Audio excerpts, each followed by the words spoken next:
manager was a wizard at metrics. I mean, he just had them left, right, and center. And I was a great person to be around early in my sales career to really master that. And our call to close rate was 2%. And the amount of money the company threw to turn that 2% into a 3 was insane. And I just kept thinking to myself, 98% of what I'm going to do is pointless? Like, what? I couldn't get over that. I'm like, who cares about the 2%? What about the 98? Why don't we take that down 10 percentage points? Why would that not be the obsession of the company? To be like, oh my God, you fools spend 98% of your time with no success? Gracious.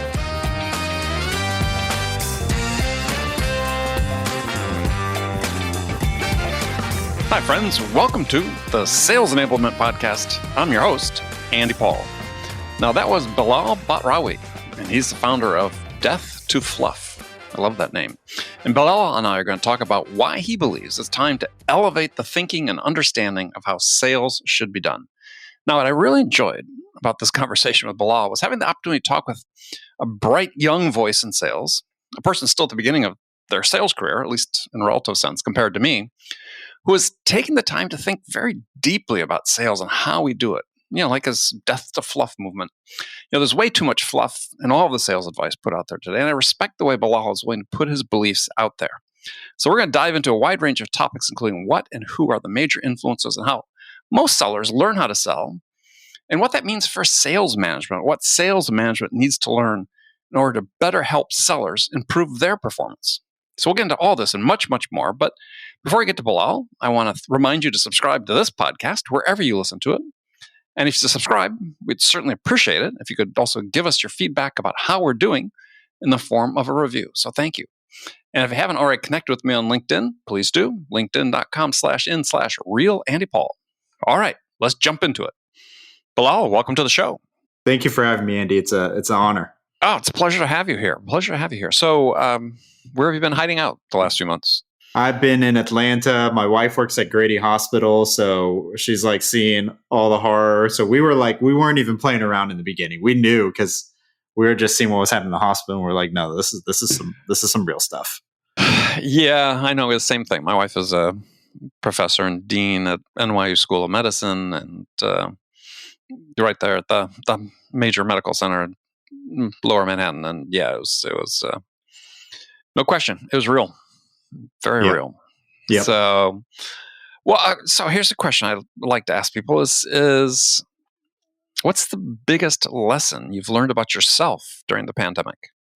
Ooh, that's a great question. What's the biggest lesson I learned about myself? I have grown to be extremely patient with my children through this pandemic. I got 3-year-old and a 1-year-old, both of them boys. Anything that can fall, they will make sure it tries to. Right? Yeah, they'll give it a good go, and all that kind of stuff that you would expect. You know, if they look at the wall, it seems to get a mark. You know what I mean? Like, they just have a knack for certain things, and I've just now I'm just so mellow. Like they'll just be chaos, and I could just close my eyes and kind of relax. And I was like, "How are you?" I'm like, "I don't know. I've developed a superpower now, where I'm cool with it." Well, is your wife able to develop the same level of equanimity about things? No, which makes her, she just hates me for it. But I'm like, one of us had to, and it was me. Okay, there you go. Yeah. So you've got this thing on Bravado. People should check out Bravado if they aren't aware of it, but called Death to Fluff. And so what is Death to Fluff? Yeah, it was just born out of a joke between some friends of mine that I was annoying every single day in the early days when I started posting on LinkedIn. And it was just like, yeah, death to fluff. Let's no more fluff. And it kind of took a life of its own, and people started using it back. That's when I knew it was cool. I was like, oh, okay, it's not just it's not just in my head. Like, people actually think this might be a cool thing to say, because some people started hashtagging it back in the comments of my posts, and I just ran with it. I was like, all right, let's make this the slogan. Let's unite. All right. So what is the fluff, though? The fluff is all this nonsense today that people just in general talk about in sales. I mean, you can find yourself endlessly scrolling on LinkedIn, and occasionally there might be one or two very meaningful conversations, but it's like, let's talk about even just recently. There's just like overflow of screenshots of people's team meetings on Zoom, a picture of your work from home desk, some sort of fluffy thing about be courageous and be empathetic, or cold calling is dead, or it's alive, or it's somewhere in between. And I'm like, what? Like, none of this is worth even posting. There should be like a limit on how much you can post of this.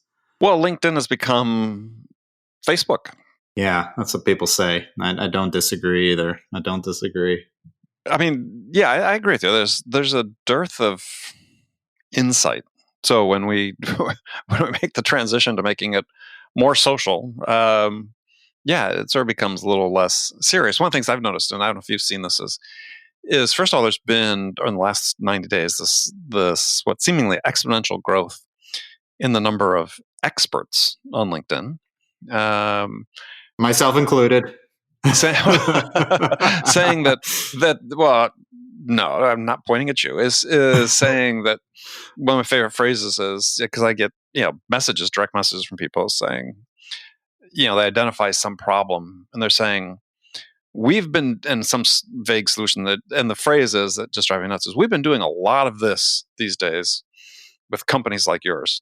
It's like a lot of this. Okay, what is this, right?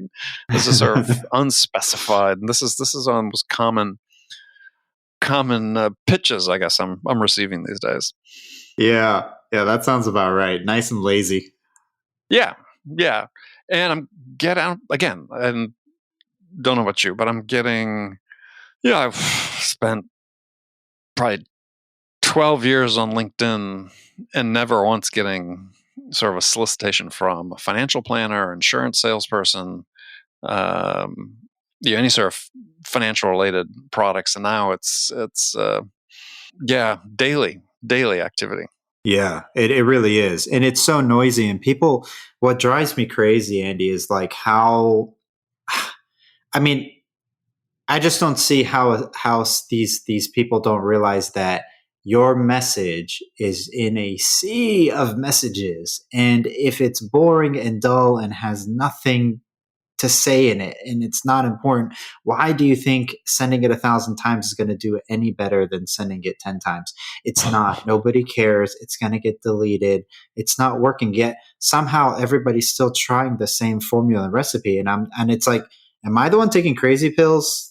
Like, does nobody understand the importance of being original here? You got to just stand out, just in any way, shape, or form. Just find the way. And sometimes I laugh at my own advice because I'm like, it's so stupid. But then I go back to my messages in my inbox. I'm like, no, people need to hear it. Well, but you've referred to that, and recently on, I think, LinkedIn, as you're saying that you're calling for, it's time to elevate the thinking and understanding of how sales should be done. So tell me about that. So, I mean, I like it. I mean, I think you and I talked beforehand about how much I'm in agreement with that. So what aspect of it do you think we need to elevate? I mean, in the understanding, I mean, there's been so little actual research done on sales and what works and so on. This is a business that's still fundamentally, and I know a lot of people don't like this, is it's still fundamentally an apprenticeship. Mm-hmm. Absolutely. This is how people learn. And it's not like there's one way of doing it that works across the board.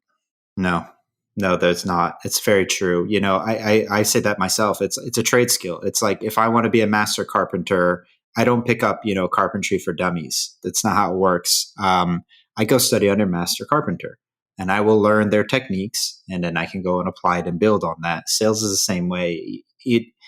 It's not some haphazard thing, or you're not born with it. And, because you were, a former ex-jock and you're hungry or whatever, you're going to just crush it out there. That's not how it works. That's just simply not how it works. The modern day seller has to be part psychologist, part, tech enabled, and totally process driven, has to be a master of content marketing. There's so many demands now that a seller needs to be that just didn't even exist like 10 years ago. But at the same time, there's these conflicting, interests or motivations, if you will, is and you've referred to this in things that you've written as well, is that we've mechanized, automated sales behaviors that have been going on forever, and somehow think now they're new, right? And so just by the fact Sure. that we've enabled them with technology, we somehow think that they're higher order evolved sales motions, when it's just the same old crap we've been doing for 50, 70, 80, 100 years.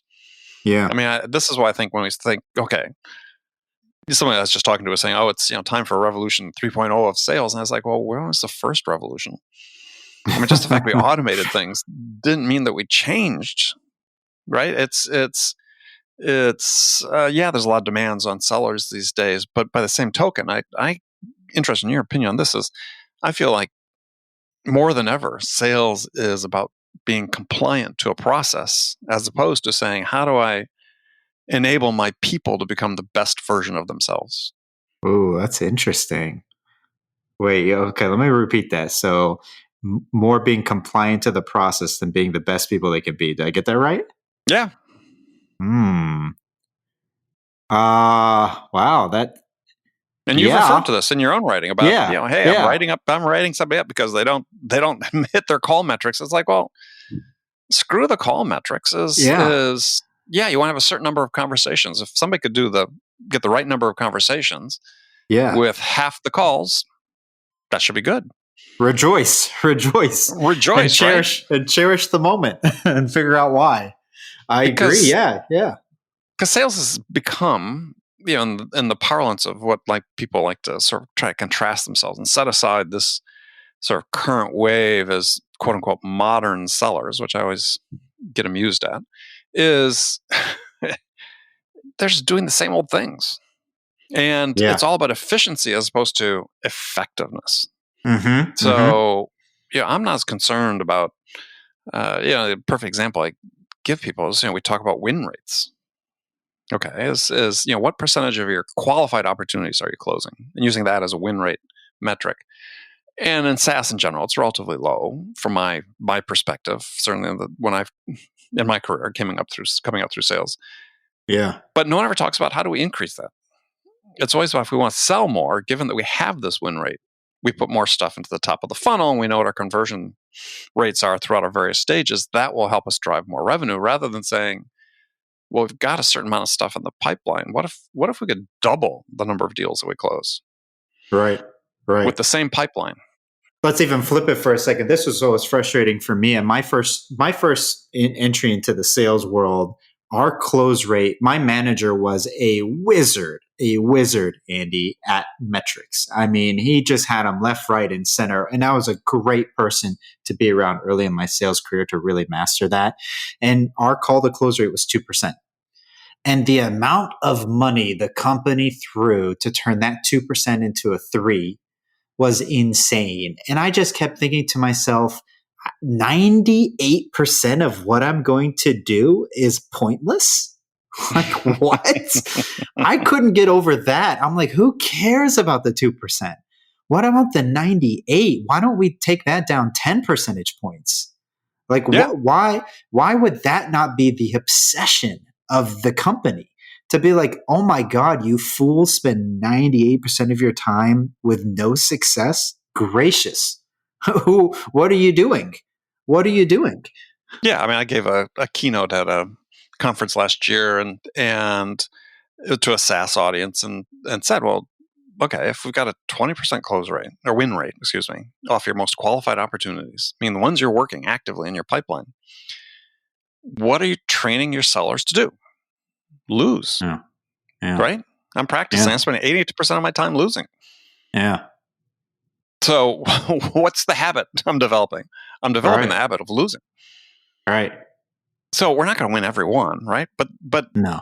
There's this great quote that I love from Edwards Deming, who is, I don't know if you're familiar with him, but he was a famous business thinker back in the 50s and 60s. He's an American guy that basically he got ignored by the car companies in the United States and took his theory of total quality management to Japan and revolutionized the Japanese auto industry. Oh, yep. I know you're going with this. Yep. And then came right back. But he has this famous quote that he says, and the quote is, "Every system is perfectly designed to get the results it gets."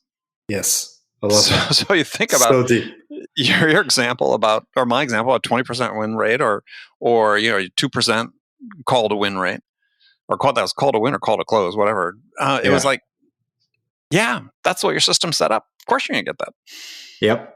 You've designed it that way. So I have this question for CROs and CEOs that I've consulted with and so on. I says, well, let's do it differently. What's the win rate you want? Right?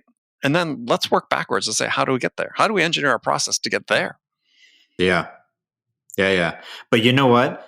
They don't. That's really taxing on the modern day sales leader. Look, and I'm gonna throw out some shots. I'm gonna throw out some shots. Well, I was gonna say, before you do, because I say the problem with a lot of them is that they don't know how to sell. Yeah. I mean, it's true, right? It's true, and like, I'm of the opinion, maybe I'm being a little bit glass half empty or whatever, but I'm of the opinion, like, I've kind of given up on today's sales leaders. I'd rather try to influence the SDRs and AEs of today that will be, the directors and VPs in 5 to 6 years, and just kind of, give up on this lost generation, because I'm I can't tolerate anymore. I'll give you a small example. Today, I read a great article that was written back in 2005 in the Harvard Business Review around a gentleman that was using Six Sigma applied to sales pricing. Right. Brilliant. A brilliant article. And then I'm like, that's wonderful. 2005, gracious. 15 years ago. Wow. What's happened since? And so I wanted to Google search, can I find a course that's sales oriented, puts on the floaties for me a little bit, but Six Sigma still, and can give me that core principles of understanding so that I can apply that cutting waste mentality to my process and pipeline. It doesn't exist. We're in 2020. And if you Google search, sales, Six Sigma and sales, you'll find a bunch of just, bottom feeder stuff on the first page of Google. And it's shocking to me, right, that today's modern sales leaders haven't been chiming for that, aren't just eager to jump all in on that and master those concepts to the benefit of their own businesses and their own careers. Because again, they're hammering away at incremental improvement instead of exponential efficiency or exponential effectiveness. Yep. Right. I mean, but you're absolutely right. I mean, I think that one example I love to give when I talk with audiences is, I assume you're a member of Modern Sales Pros. Yep. Okay. So, I took for the audience a screenshot of I don't know, maybe the 25 most current threads that were in my distant Gmail inbox. And we just looked at the title of the threads. And so I put it up on the screen. I said, everybody, take a minute. Some Modern Sales Pros, take a minute and look at these and tell me what's missing. And I haven't done this for a year, but I'm going to presume it's still current. This test is when you go through the titles of the discussion threads, none of them are about sales. They're all about comp, process, technology, so on. But I would drop over dead if someone posted something on there that said, look, I'm having a problem with this customer. We're trying to sell this. Here's the problem. We're getting this objection. Has anybody else run into something like this? So how can you have a community that's devoted to sales that doesn't talk about sales? Yeah, that's deep right there. It's the truth too. It's the truth. I think about all the psychology that I never got taught in 6 different sales trainings. Nobody explained to me the universal buyer's journey. Nobody bothered to explain to me social paradigms. None of them bothered to train me on, using cognitive dissonance, how to create, that compelling persuasion using universal principles of influence. None of these things that psychologists and economists and counselors have been doing for decades, right? Decades. You think about something like CBT, cognitive behavioral therapy. Mhm. It's like every seller should be trained in CBT. It's literally how to persuade others, right? How to get to the core understanding of, yeah, and that's what Chris Voss hacked, right? That's Mhm. all. When you listen to Chris Voss, and he's just saying like, yeah, it's just basic psychology. We just dumbed it down as far as we could, and then used it for negotiations. It turns out it's as useful for buying a used car as it is for freeing hostages. Yeah, well, I mean that's an example, right, of how sellers learn, right? So if I were to ask you, is how did you learn how to sell? Who taught you how to sell? Right? We all have influence. Not and assume the baseline is we all have experience, right? We're all out there in the market. We're learning some from experience, but on top of your experience, the influences that taught you how to sell. If you had to sort of divide between coaches, peers, customers, company provided training, and your own self development, books, podcasts, online trainings you do on your own. If you had to total those up so they all equaled 100%, what would they be for you? Peers for sure. Myself, a little bit of the managers, very little bit, and then some of the courses there, sort of at the end. That's kind of the stack ranking. Yeah, so take that, because this is not unusual. I've been Yeah. asking this question of guests is and this is obviously about as scientific as anything else that anybody's done about sales, but is is is the employer provided training always comes in last? Yeah. Not always, but almost always has come in last in terms of, and I think of my own case is, been in sales for 4 decades. I had 8 weeks of classroom training my first year, and that's been it. Yeah. Right. And I've sold 2/3 of $1 billion myself. Right. So it's like what I learned. I learned from my coaches and mentors. I learned from my customers. I learned reading books and listening to tapes in my car. Earl Nightingale, Zig Ziglar, old names back when I was driving between sales calls before I started flying around the world to sales calls. But it's in company provided training was last. Yeah. And yet here's an industry it's a $20 billion a year industry in the United States, sales training. That's wild. I can't believe it's that much. And seemingly, well, I found this statistic on the internet, so it must be true. But I mean, it's we'll take that as a data point. It's like, holy cow, we're spending all this money on it, but anecdotally, granted, but talking to a broad spectrum of people, people always think, gosh, I get the least out of the company provided training. Most people actually, you're sort of unusual so far in the answer again, that most people have a coach or a mentor or the primary influence on them. It certainly was for me in my development. But yeah, the training's always last. Yeah. Yeah. I mean, I'm with you. And the thing about it is this, it's like, I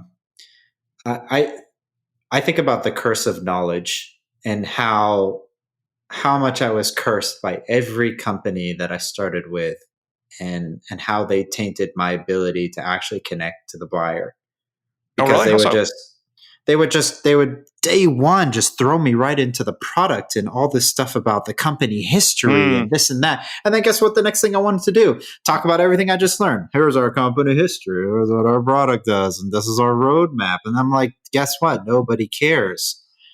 We just, we've got the whole setup wrong. Talk about like if the process is just producing what it should, right? The outcomes are perfectly aligned to what the process creates. So if we're seeing that people don't want to talk to salespeople, and salespeople don't want to call themselves salespeople, right? And buyers will do anything they can to get as much information they can before they get on the phone with that salesperson, if they have to at all, right? Yeah, that's just the process producing those outcomes. It's all. Yeah, it's perfectly designed to produce the results it gets.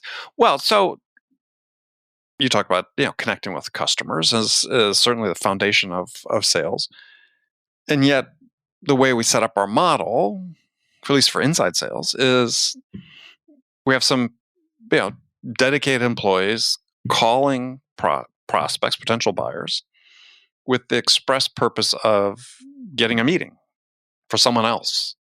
And how we talk about, gosh, we want these people to become proficient at having good conversations with buyers, but it's, for most of them, it's sort of a one and done type thing. Yep. How It can they really connect? is. It's true. Yeah. And I go back to, because you mentioned I had a weird number one there, which was my peers. The reason why is because that's how I learned to combat the curse of knowledge. I would Mm-hmm. stop. I would learn from what my peers were teaching their buyers, because then I would be seated as a buyer. Yeah. And, if the product or the manager or the sales trainer, whoever it was, would tell me about something, I'd be like, I didn't see that in any of the demos. I didn't see a single prospect asking about that. And I didn't see that included in any follow-up email. So therefore it doesn't exist, because to the prospect, it doesn't exist. The more I can align myself to that viewpoint, the better I can manipulate the social paradigm when I'm actually on a call with a prospect. And when I do that, I immediately beat the curve, because that's all I need to do, right? I don't need to be a sales genius. I just need to be better than the average, boring, horrible LinkedIn message / email / phone call that prospect gets. That's a good thing. And the good news is it's a low bar. The bar is very low, and Bar's low. I've written this before. So you just have to be smarter than what's on your website. Yeah. Yeah, that's pretty much that's it. really it for a salesperson, right? Yeah. Yeah. I mean, that's a The bar is very, low. very low bar. Yeah. What? Yeah. Yeah, and I think this gets back to this conversation about how people, where you learn sales from and so on, is we underestimate, even though we talk a lot about it, we underestimate the importance of that connection. Because to your point is, you just have to be a little bit better. If I were to ask you, if you're reflect back on one of your sales opportunities, one that you're proud of that you won, and asked you, well, how much did you win by? What would you tell me? Just enough. Yeah. I mean, can you quantify? Yeah, is 5% better? Is 10% better? I was, it's not about price, right? It's so how much better were you? Yeah. So how much better do you need to be in order to win? Just, I said 1%. Yeah. And Yeah. that 1% could be how I initially connect with someone. Could be that initial conversation. That could carry through that 1%. Yeah. I always I tell this to new sellers, any of the SDRs that I've had, Andy. I always tell them this. I'm like, we've all had that feeling where we thought somebody was looking at us, and we turn around, and sure enough, we catch a pair of eyes that were looking at us. Mm-hmm. And it's like, how on earth did we know to look, 180 degrees behind us and see those pair of eyes? But we got that feeling that somebody was looking at us. That same unconscious vibe comes off in your phone calls, comes off in your emails, comes off in whatever, all the communication you're going to do with that person. And those nonverbal cues are going to be paramount to the outcome. They're going to be paramount to the outcome. So, your ability to get reciprocity from them, your ability to get genuineness from them, your ability to get, whatever it is that you want out of them is going to be completely predicated on you being the first one to make the social bid, to start it, to start the relationship, right? Which means you're going to have to be open. You're going to have to be provocative. You're going to have to be unexpected. You're going to have to be delightful. All things that we're not comfortable doing, right? Because it opens us up for rejection. But that's great sales. Yeah. Well, I mean, and I think even to some degree though, it's great, provocative and so on. But the bar is so low, right? That it's, people tend to put more in that than what it really is. Provocative could just be a really good first question you ask that's based on some degree of insight into the customer's business and what generally they're trying to accomplish. But I think one of the problems we get into is that we generalize that as opposed to making it more specific. So I think that sales tends to get a little bit lazy because marketing is saying, hey, here are these personas, which is good information to have. But a lot of times sellers don't realize that there's actually a person at the end of that persona. So we sell to people, not personas. So how do you take that sort of generalized set of cues you're getting and hints, and then make it human? Absolutely. And it could just be a great question that gets somebody to think in a way that perhaps they hadn't been thinking before. We can do that. In fact, we should be arming SDRs. We should be arming AEs with these questions that they can customize, tailor to their own situation, to their own personal strengths, because not everybody's going to ask all questions as effectively. But we sort of put them out there on their own. Yeah, absolutely. But you know what? If we take a step back and we look at, this is interesting, because everything you're saying makes complete sense. And then let's like jump to the reality of what we see in sales today. Let's go to like any job description, an average job description for a sales role, like on Indeed or Monster, any major job board. And let's look if they are trying to find people who think this way, who are critical thinkers, who understand great listening skills, or no, right? We're not going to find any of those things listed. We're going to find words like hungry, expert, aggressive. No, I said extroverts, not expert. Extroverts, extroverts, aggressive, outspoken personalities, A-type personalities, right? We see that, just complete nonsense. Well, nonsense on two fronts. First is, you write your job description like that, you automatically exclude 51% of the population who are female, who look at that language and think, "Oh, I don't want to work in that culture." And yet, those are the people you want to have selling your product. Yep. Yeah, I mean that's perhaps the biggest mistake right there. But the second part is that you should be writing job descriptions based on taking a piece of paper and saying, well, what does the buyer need from us in order to make a decision? Right, that's our job. Yeah, I love this quote I had from Jeffrey Bezos. I put it in one of my books. Is, your job as sales is to help your customer make a purchase decision, not to buy your product. Your job is to help them make a purchase decision. Yeah. If you do it right, they'll buy your product. But if that's the case, take that as your baseline and say, okay, well, what do we need in our salespeople? What qualities, what attributes, what experience, what capabilities do we need in our salespeople in order to help the buyers make a purchase decision? Start there. Yeah, agreed. And you know what? That language that we see that has somehow transcended space and time and has like crept into every job description of sales across the world. That to me is a sign of culture, right? Because language is a sign of culture. The words that we use, the mentality that we have, and for me, like the death to fluff victory, right? Well, the day we can lay down death to fluff in its own deathbed and like call it a day, a good fight won, is the day that language is no longer considered the standard, the norm, the accepted language of a sales job description. Because that means we've changed the mentality and culture of the hiring managers, of HR, of the trainers, of the company on what they think their sales force can and should be doing.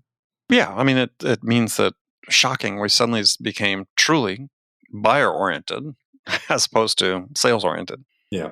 And these are not new lessons. Yeah, go back 40 years, 50 years, 70 years.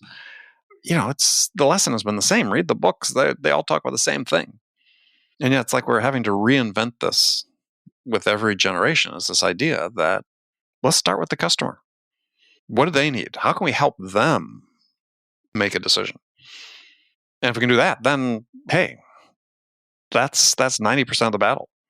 It's not about selling our features and our price and our delivery and the tangible things. It's like, so what do we do before they get to that point where they're considering those things? How do we influence the choices they're going to make in terms of how they want to solve their problem, not who they want to solve it with? And all sellers are focused on the who part.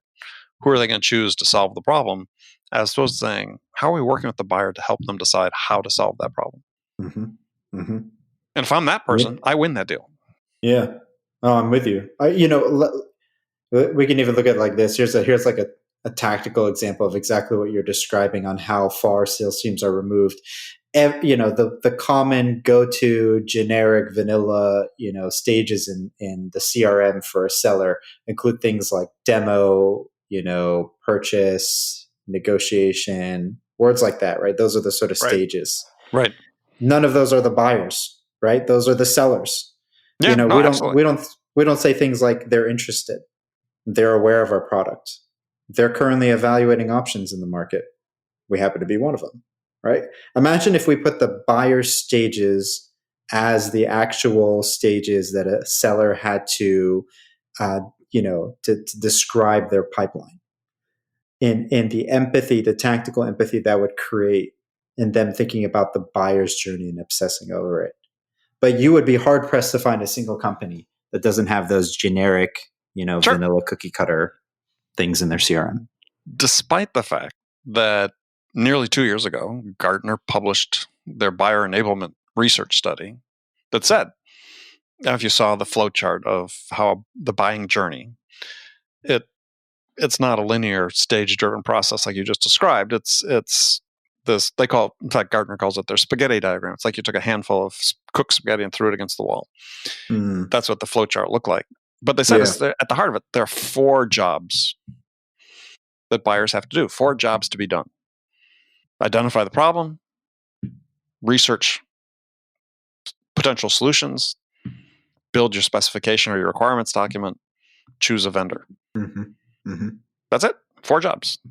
And so in sales, unfortunately, everybody's focused on job 4. So, I mean, you can't go a day on LinkedIn without reading somebody talking about, how do you deal with companies got RFPs? Well, it's like, yeah, that's the end of their process. They've been in that process for a while. You missed it.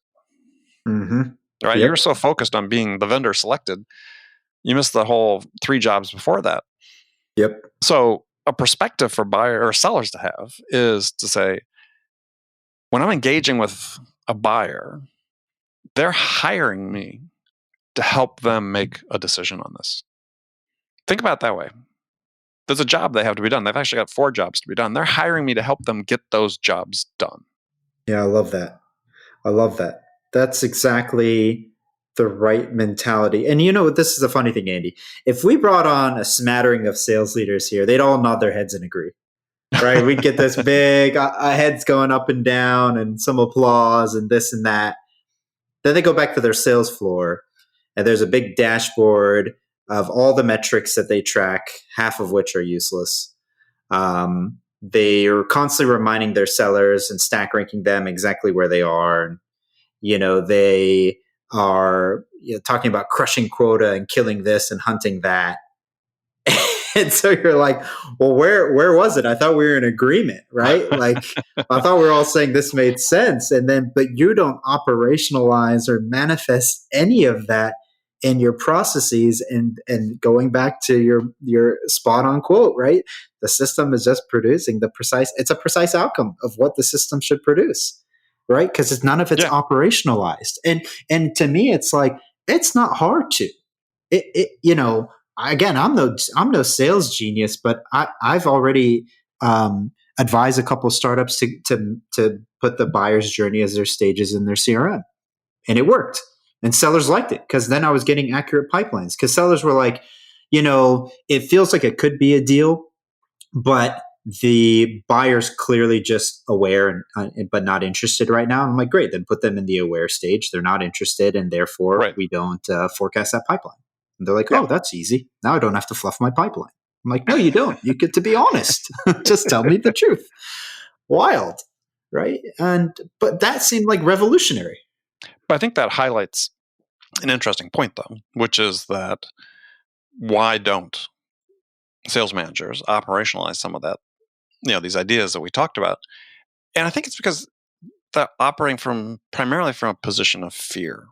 Mm. So I think this is the driving factor in so many sales managers' lives is, that sounds like a good idea, but see, it's hard to be blamed too badly if we fail using the prescribed process. But if I recommend that we do something completely different and it fails, oh man, I'm really exposed. True. And I think this operates for sellers as well. right? So they're not being encouraged by the managers to take chances, to become the best version of themselves as a seller, because the manager's nervous that if they do that, they might not hit their metrics. And if they don't hit their metrics, oh my gosh, we might not hit our targets.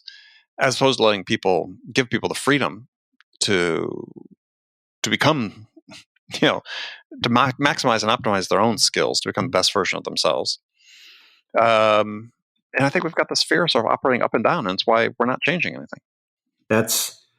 I love that point, because I think about Google's Project Oxygen and how they identified psychological safety as the common denominator to all world-class teams that they had, regardless of sales, right?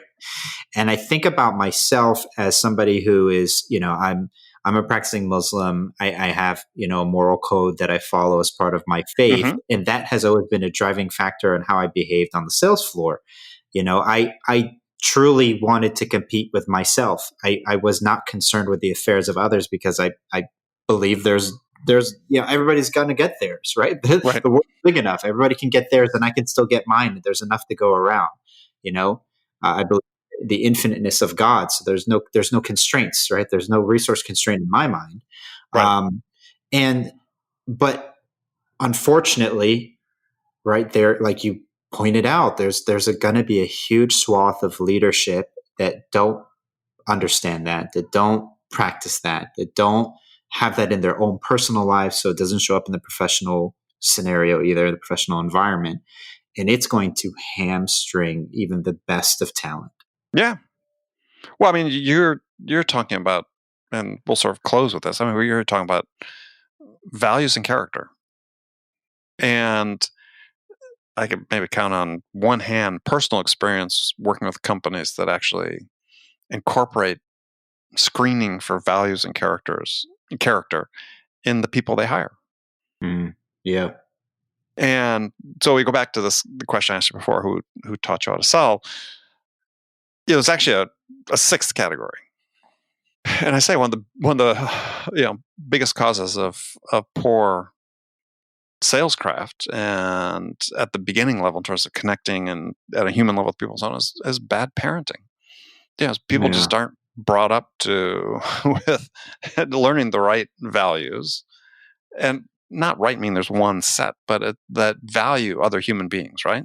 That start from a position of respect with someone else that they're working with, that understand that if I'm dealing with a prospect, they're giving me some of their time. I need to give them something of value in return from that time. Otherwise, they're going to stop giving me their time. Or, so I need to have that level of respect. Or the level of respect that I was taught with my parents is to, if you, as a kid, if you meet a grown-up, ask them a question, right? Be interested in them. Have a conversation. These things I think are inculcated at really early ages. And it's like, I'm somewhat facetious about bad parenting being the cause of bad sales, but not entirely. Yeah. Yeah, you're making me reflect now. You can't see me, but I'm like literally like in deep reflection, because it's true. I think about all the times my parents told me, speak good or remain silent, which is like a prophetic saying that was often repeated in my household. Right. And how much that probably helped me in my sales career, because I didn't leave that with me. That was carried through on the cold call. It was carried through on the email. It was carried through on the demo.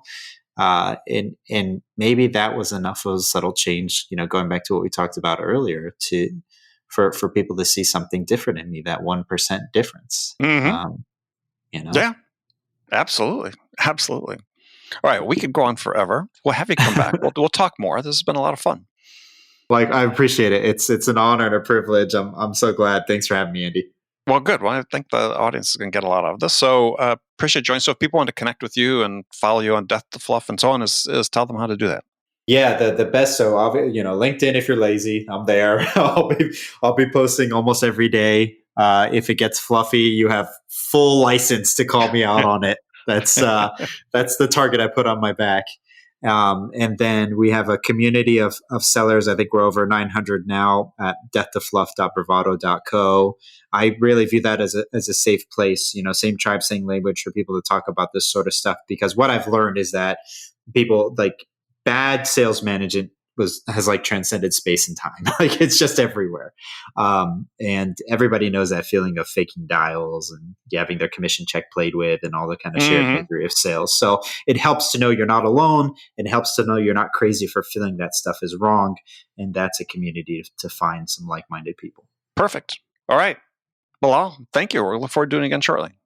Thank you. Okay, friends, that's it for this episode. First of all, I want to thank you for taking the time to listen. We're so grateful for your support of the show. And I want to thank my guest, Belal Batrawy, for sharing his insights with us today. If you enjoyed this episode, please subscribe to this podcast, Sales Enablement with Andy Paul, on iTunes, Spotify, or wherever you listen to podcasts. And if you could also leave us a rating and a review and let us know how we're doing, we'd certainly appreciate it. And you can do all that on your phone in less than a minute as soon as this podcast is over. So thank you for your help. And thank you so much for investing your time with me today. Until next time, I'm your host, Andy Paul. Good selling, everyone.